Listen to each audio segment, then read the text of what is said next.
నమస్కారం. శుభోదయం. వ్యాపారస్తుల్ని కాపాడండి, వ్యాపారస్తుల్ని రక్షించండి, వ్యాపారస్తుల్ని సక్రమంగా వ్యాపారం చేసుకునివ్వండి. ఇది సాధారణంగా మనకు ఛాంబర్ ఆఫ్ కామర్స్ నుంచి, డీలర్స్ అసోసియేషన్ నుంచి, వాళ్ళ సంఘాల నుంచి, వాళ్ళ ప్రతినిధుల నుంచి ప్రభుత్వానికి వచ్చే విజ్ఞప్తి.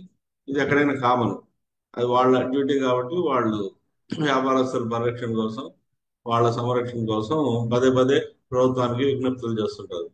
మేము అన్ని సక్రమంగా ఫాలో అవుతాము, మా కమ్యూనిటీని కాపాడండి అని చెప్పి. కానీ మొట్టమొదటిసారిగా నాకు తెలిసి ఒక గౌరవ హైకోర్టు వారు కూడా ఇదే మాదిరి కామెంట్ చేయడం జరిగింది.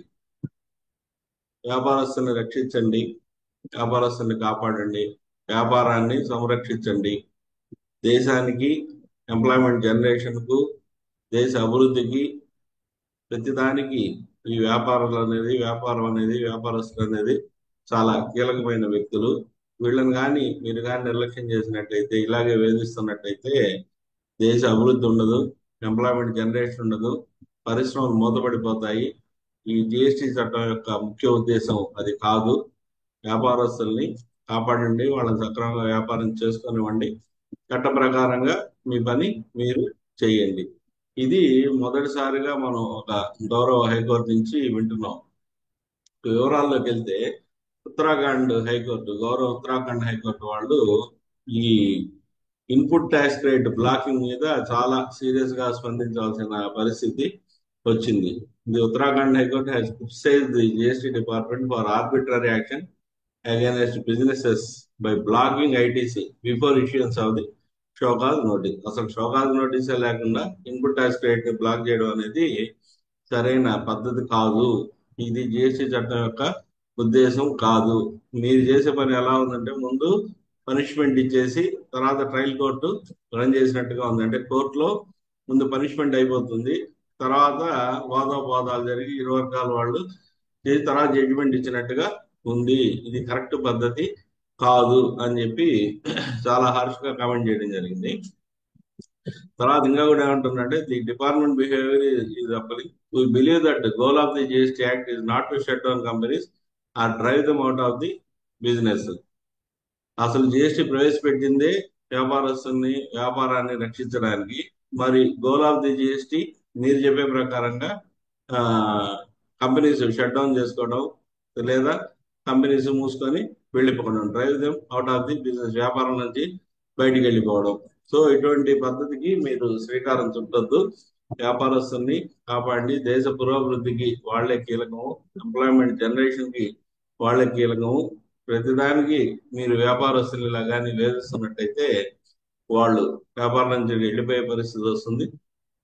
అలాగే అసలు జిఎస్టీ యొక్క ప్రాథమిక ఉద్దేశం కూడా దెబ్బతింటున్నదని చెప్పి చాలా హార్ష్ గా కామెంట్ చేసింది. అంటే వ్యాపారస్తుల రెస్క్యూ కోసం రావడం జరిగింది. ఇది division bench headed by chief justice G Narendra గారు అండ్ జస్టిస్ అలోక్ మోహ్రా గారు. వీళ్ళిద్దరూ ఈ డివిజన్ బెంచ్ ని లీడ్ చేశారు. సో కోర్సివ్ యాక్షన్ తీసుకునే ముందు, ఏదన్నా పనిష్మెంట్ ఇచ్చే ముందు తగిన జాగ్రత్తలు తీసుకోండి, వాళ్ళకి ఇంటిమేట్ చేయండి, ఒక ఇంటిమేషన్ నోటీస్ అనేది ఇవ్వండి. ఇది కరెక్ట్ పద్ధతి. వ్యాపారాన్ని రక్షించండి, వ్యాపారాన్ని ప్రోత్సహించండి, వ్యాపారాలతో పాటు మీరు కూడా సహజీవనం చేయండి అన్నట్టుగా ఈ జడ్జిమెంట్ సారాంశం వస్తున్నది. దీన్ని సైటేషన్ వచ్చి మెజర్స్ కోర్ట్ ద్వార్ steel limited versus office of the deputy commissioner HTE, citation 2025 tax can high court 438. ఇది నేను చదివి అర్థం చేసుకున్న నా ఒపీనియన్ ప్రకారంగా దీని సారాంశం ఇది. మీరు కూడా ఒకసారి ఈ చెప్పి జడ్జిమెంట్ చదివి అర్థం చేసుకొని మీరు కూడా మీకు ఎక్కడైనా ఇటువంటి సందర్భం ఎదురుపడితే ఈ జడ్జిమెంట్ కోట్ చేస్తూ మీ డీలర్లకు తగిన రక్షణ కల్పించే అవకాశం ఉంది. Uttarakhand High Court criticizes GST Department for arbitrary action against businesses prior to issuance of the show cause notice. The court ruled that an interim order would be granted as requested and that any action would need to be properly compliant with the GST Act and rules. ఇది దీని సారాంశం. చాలా మంచి judgement. మొదటిసారి వ్యాపారస్తుల రక్షణ కోసం court ముందుకు వచ్చింది. కాబట్టి దయచేసి దీన్ని అందరూ ఫాలో అవ్వండి. మొదటిసారి నా ఛానల్ చూస్తున్నట్టయితే దయచేసి సబ్స్క్రైబ్ చేయండి. ఈ వీడియో కానీ నచ్చినట్టయితే లైక్ చేయండి, షేర్ చేయండి. మరిన్ని మంచి వీడియోలు నేను చేసేందుకు మీ ప్రోత్సాహం నాకు ఎప్పుడు అవసరం, మీ దీవెనలు ఎప్పుడు అవసరం.